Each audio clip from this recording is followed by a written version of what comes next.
Hi குட்டீஸ், உங்களுக்காக ஒரு குட்டி கதை. இந்த ஆண்டி சொல்வனா, ஒரு அடர்ந்த காட்டுக்குள்ள புலி ஒன்று அமைதியாக படுத்திருந்துச்சான். அதை பார்த்த நரிக்கு குறுகுறுன்னுச்சான். இந்த புலியை வச்சு நாம் ஏதாவது செய்யணும் அப்படின்னு நினச்சி, புலியாரே புலியாரே அப்படின்னு கத்த, தூங்கிக்கிட்டு இருந்த புலி திடுக்குன்னு முழிச்சு பார்த்துச்சான். கொஞ்ச நேரம் அதுக்கு ஒன்றுமே புரியலை.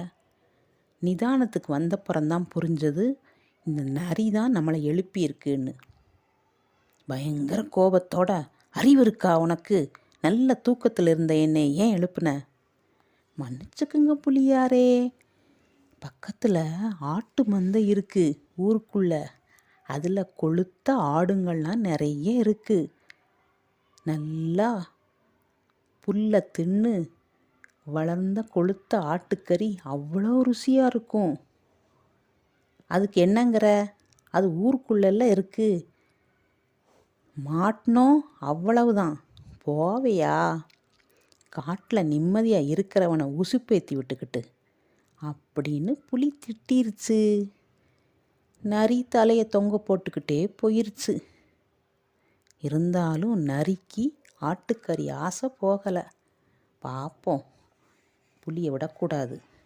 கரைப்பார் கரைத்தால் கல்லும் கரையும்னு சொல்லுவாங்க.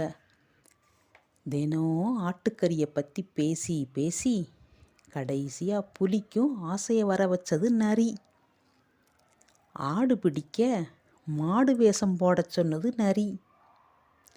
புலியும் பசுத்தோலை பொருத்திக்கிட்டு கிளம்புச்சு. கூடவே நரியும் போச்சு. மாட்டு வேஷம் போட்டு தினம் ஒரு ஆட்டையை போட்டாங்க புலியும் நரியும். ஆட்டுக்காரருக்கு சந்தேகம் வந்துருச்சு.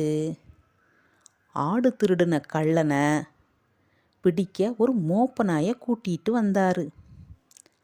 நாயும் மாட்டு கொட்டகையில் படுத்திருந்த புலியை பார்த்து குறைச்சது. ஆட்டுக்காரருக்கு செம கோபம் வந்துருச்சு. மாடு வேஷம் போட்டா ஏமாத்துற, உன்னைய விட மாட்டேன் அப்படின்னு சொல்லிக்கிட்டே ஒரு பெரிய குண்டாந்தடியை எடுத்துட்டு வந்து வீசினாரு. புலி தப்பிச்சிருச்சு, நரி மாட்டிக்கிச்சு.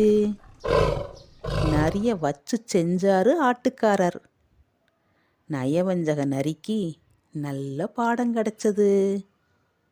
ஓகே குட்டீஸ், பிடிச்சிருந்தா சொல்லுங்க. பை, பார்க்கலாம்.